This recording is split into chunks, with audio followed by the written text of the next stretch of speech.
toutes, bonjour à tous, Stéphane des échanges Sarasna. J'espère que vous allez la patate, j'espère que vous allez passer une très bonne et heureuse année 2018. Et bonne année à vous, les conspirationnistes qui seraient 80% des Français.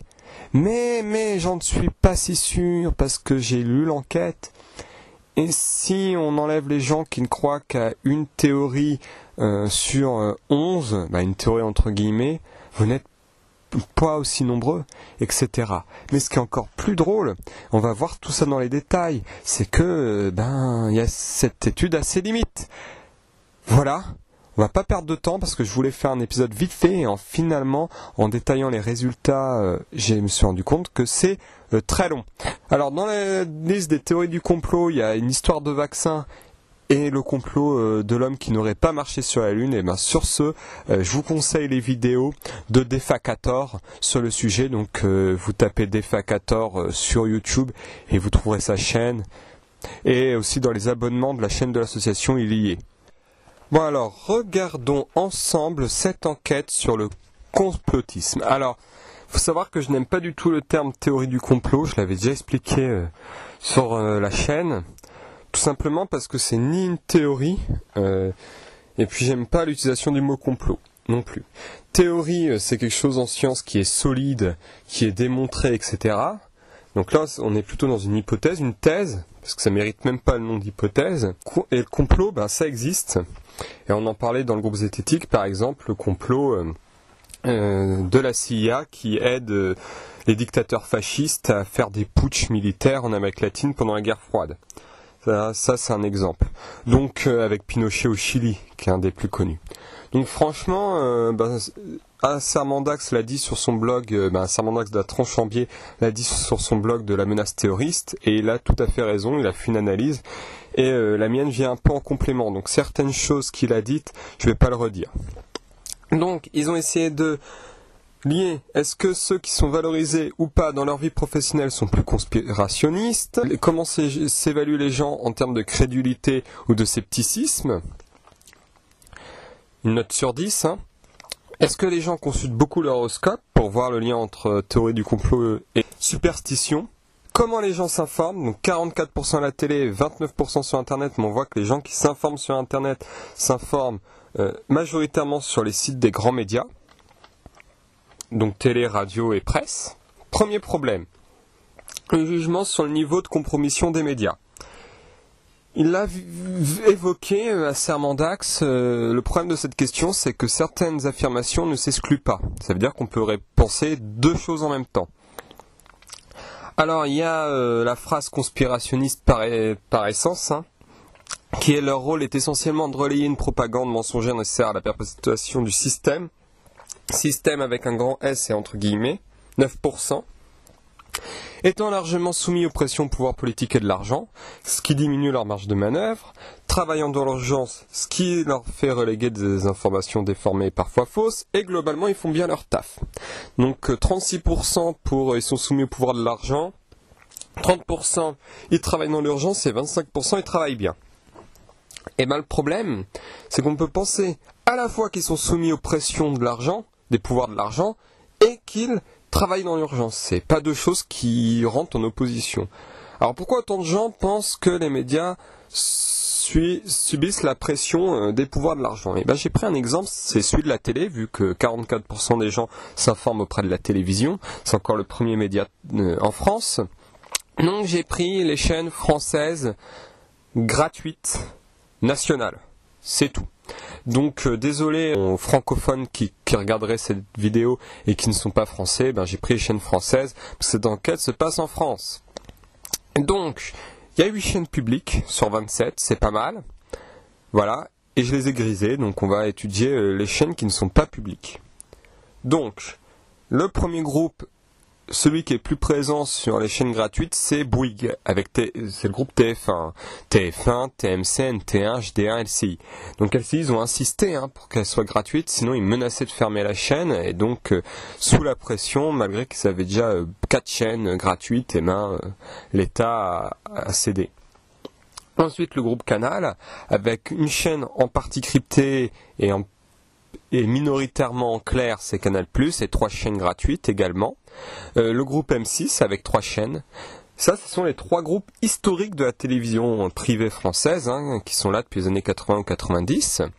Ensuite, on a 2 groupes importants qui viennent de la radio, donc Énergie, avec Énergie 12 et Chérie 25, Next Radio TV, avec BFM TV et RMC Découverte, une chaîne qu'on n'aime pas beaucoup chez Sceptique parce qu'elle diffuse régulièrement La Révélation des Pyramides de Jacques Grimaud.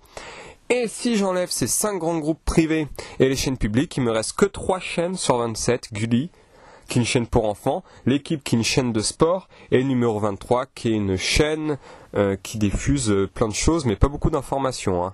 Donc, plein de choses, à la fois tout et rien, si j'ose dire. C'est pas une chaîne qui a un grand intérêt, je trouve.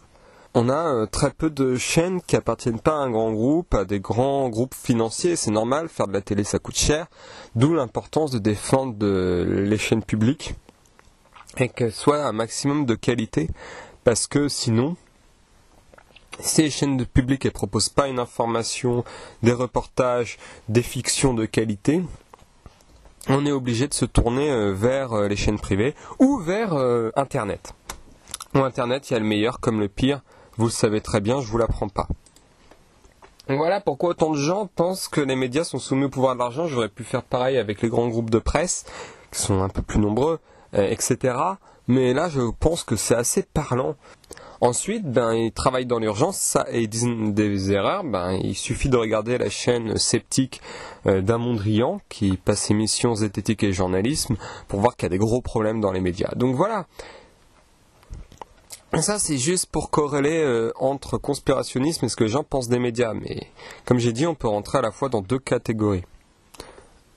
Après, sur l'acceptation de la science, il pose la question du réchauffement climatique. 65% des gens sont sûrs que c'est un problème causé principalement par l'activité humaine, c'est le consensus scientifique, donc 65% des gens ont raison. 25% des gens pensent qu'il y a un réchauffement climatique mais ne sont pas sûrs de la cause. 6% n'est pas sûr qu'il y ait un réchauffement climatique et 4% pensent que c'est une invention des politiques et des scientifiques.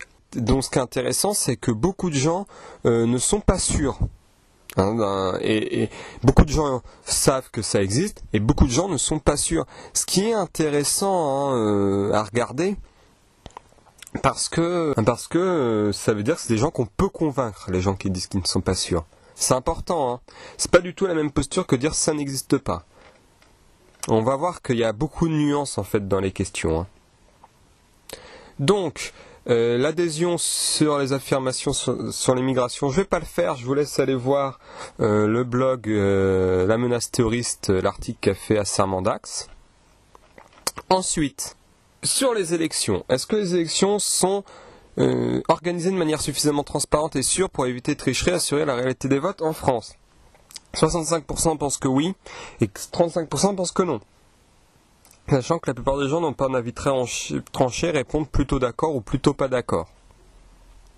Alors pourquoi ? Parce que globalement, quand même, elles sont fiables, les élections en France, mais on a des cas de triche, notamment dans des élections locales.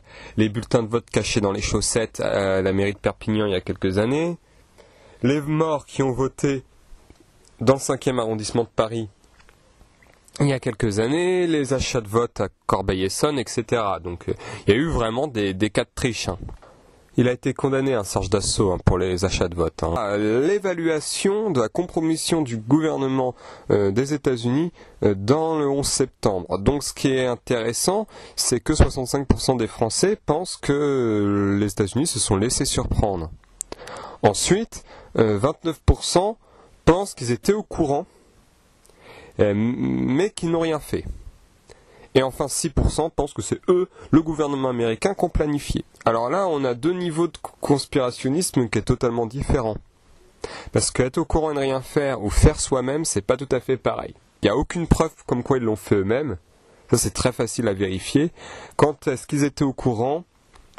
Les gens, je pense qu'il y a un bon nombre de gens qui pensent ça à cause des liens passés entre Al-Qaïda et la CIA quand ils ont armé Al-Qaïda pour se débarrasser des soviétiques en Afghanistan.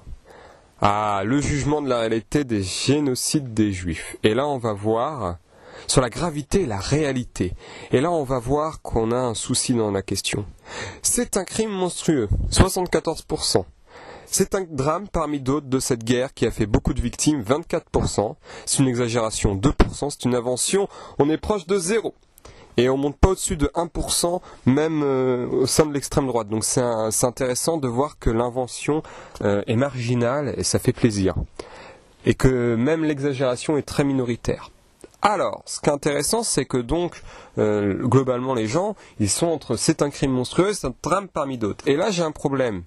Parce que les 24% des gens qui répondent au drame parmi d'autres, ils pensent à quoi? Est-ce qu'ils veulent minimiser? Parce qu'on voit que cette réponse, elle est très présente dans l'extrême droite, mais aussi très à gauche. Dans ce qu'on appelle l'extrême gauche. Bon, ils ont mis que France Insoumise, ils n'ont pas mis le Parti communiste ni l'extrême gauche, donc c'est un peu compliqué. On voit que à gauche, quand même, il y a cette réponse assez présente aussi. Eh ben oui, mais ils pensent à quoi? Est-ce qu'ils veulent minimiser ou alors est-ce qu'ils pensent aux autres crimes qui ont vraiment existé? Parce qu'il y a le génocide des Juifs, il y a le génocide des Tziganes, les déportations d'homosexuels, tout ça c'est en Europe, les crimes de guerre contre les Slaves en Europe de l'Est, donc voilà, et on peut partir en Asie, parce que c'est une guerre mondiale, on l'oublie souvent, donc qu'est-ce qui s'est passé en Asie? Les Japonais, ce qu'ils ont fait aux Coréens, ce qu'ils ont fait aux Chinois, ce que les Américains ont fait aux Japonais, parce que oui, hein, ils étaient de notre côté les Américains, mais ils ont été bien sales contre les Japonais aussi. C'est compliqué, et on peut penser à la fois, là encore, que c'est un crime monstrueux, parmi d'autres. Un mélange des deux premières affirmations. Moi je pense ça. C'est un crime monstrueux en effet. Parmi d'autres, il y a eu d'autres crimes monstrueux dans cette guerre. Donc c'est compliqué de trancher entre ces deux affirmations en vérité. C'est pas si simple que c'en a l'air. Alors, ils testent la notoriété de différentes théories complotistes. Sachant que la plus connue, c'est l'assassinat de Kennedy avec 75%, les anti-vaccins avec 66%, on va en reparler, voilà, ils ont bien fait leur travail de ça pour voir les anti-vaccins, et que la moins connue, c'est une arme secrète américaine avec 17%, et les chemtrails, les traînées chimiques dans le ciel, 21%. Donc il y a des théories conspirationnistes, il y en a beaucoup qui sont à moins de 40%, plus de la moitié, donc là on voit que... c'est intéressant de se poser la question. On va se poser la question, est-ce qu'ils ont interrogé sur cette théorie de complot que ceux qui en ont entendu parler ou tout le monde? Et là, on va voir que ça donne pas du tout la même chose. Donc, passons sur la notoriété, parce que sinon cette vidéo va être interminable. Et je vous mettrai l'enquête complète de toute façon qui vous donnera selon les partis politiques et tout ça, parce que c'est une enquête très détaillée, très ambitieuse, et on voit que dans la formulation des questions, il y a des problèmes. Alors c'est ça qui m'embête. Alors. Les thèses conspirationnistes qui marchent le mieux, c'est les anti-vaccins à 55%, que ministère de la Santé cachait avec les vaccins qui sont de mèche avec l'industrie pharmaceutique. Et en deuxième, l'assassinat de Kennedy qui impliquerait la CIA à 54%. Alors là, c'est moins embêtant que Kennedy. Pourquoi c'est moins embêtant que Kennedy? Parce que en gros, ça menace pas la santé publique, de 1. Et de 2, si les mafieux n'avaient pas tué Oswald 2 jours après l'assassinat de Kennedy, on aurait peut-être eu moins de soupçons. Ensuite, tous les autres thèses sont...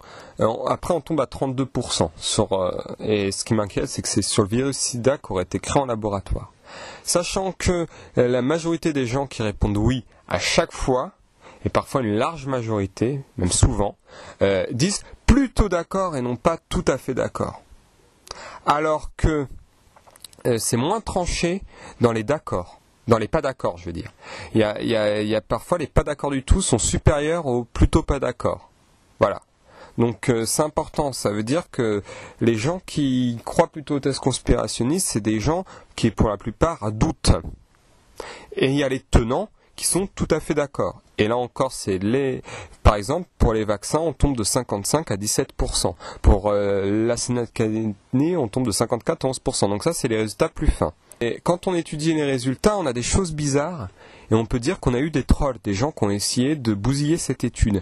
Parce que dans Dieu aurait créé l'homme et la terre il y a moins de 10 000 ans, et ben, il y a 12% de gens sans religion qui répondent oui. Ce qui est beaucoup pour des gens qui n'ont pas de religion. Et encore une fois, est-ce que les gens qui ont été interrogés sont seulement les gens qui ont entendu parler d'une théorie? Et il n'y a pas de case, je ne sais pas. Les gens qui ne savaient pas ont répondu plutôt d'accord ou plutôt pas d'accord, mais ils ne pouvaient pas répondre je ne sais pas. Et quand on n'a jamais entendu parler d'une thèse, alors vous avez déjà entendu parler de l'arme secrète des États-Unis? Ben non. Qu'est-ce que vous en pensez alors? Bon, la plupart des gens ont répondu ben je pense que ça n'existe pas. Sinon on aurait peut-être, ça aurait fait un scandale et on m'en aurait parlé, et là ils n'auraient pas tout à fait tort. Mais quelques-uns ont répondu plutôt oui. Mais très très peu ont répondu ou absolument oui. Hein, donc c'est à peu près aussi peu populaire que le complot lunaire. C'est important de voir qu'on est dans un cas assez complexe. Et en plus, il est possible que la Terre soit plate et non pas ronde, comme on nous le dit depuis l'école, qui est la moins populaire. Elle pose également problème dans la formulation, et là je vous renvoie encore à la menace terroriste et à ce qu'a dit Armand Dax. Mais là j'ai un problème, et donc on va savoir, parce que c'est pas dit, et d'ailleurs le sociologue Gérald Bronner avait posé la question, est-ce que vous avez interrogé aussi ceux qu'on n'a jamais entendu parler, ce qui poserait un gros problème, parce que j'ai jamais entendu parler, normalement on doit répondre je ne sais pas. Voilà. Et je ne sais pas parce que j'en ai jamais entendu parler, comment vous voulez que je sache? Donc on n'a que 21% qui ne croient aucune théorie, et là on se dit la France est conspirationniste. Mais là où c'est intéressant, si j'ajoute ceux qui ne croient qu'à une théorie, je passe à quasiment 40%, à peu près. On serait déjà plus rassuré qu'il y ait 40, c'est déjà très effrayant, il y a beaucoup de gens qui croient à beaucoup de théories, mais c'est pas des théories de thèses conspirationnistes, mais on a des gens qui n'y croient pas. Et des gens qui croient à une, vu la formulation des questions, on peut vite y arriver. Et si dans ces gens-là, il y a des gens, c'est sur l'assassinat de Kennedy, c'est pas très très grave. Donc on voit que sur les attentats de Charlie Hebdo, la thèse conspirationniste reste peu populaire. Heureusement, la grande majorité des gens ne nient pas ce qui s'est passé. Voilà, ça il pose la question après. Par contre, ce qui est important, c'est que on a que 21% qui croient qu'une théorie, on monte à 40% si on croit à une seule. Ce qui m'interroge, c'est qu'il y a croit à cette théorie plus 13% des gens. C'est énorme. Sachant que la théorie la moins connue, voilà, il y a très peu de gens, il n'y en a que 17% de gens qu'on a entendu parler. Alors il y en a combien au total? 1, 2, 3, 4, 5, 6, 7, 8, 9, 10, 11. Ils en ont testé 11. 11 et ils sont montés jusqu'à 7 ou plus. Donc on voit que on n'a aucune idée du coup à partir de ces chiffres de savoir s'ils ont interrogé les gens qui n'ont jamais entendu parler de la théorie sur de la thèse sur la thèse en question. Et là on a un problème. Voilà. Donc moi c'est les limites de l'étude, elle est intéressante, elle nous dit quelque chose sur la société, mais elle a beaucoup de limites. Donc voilà. C'est fini pour cette vidéo faite rapidement mais qui dure longtemps en vérité. Et je vous dis à très bientôt.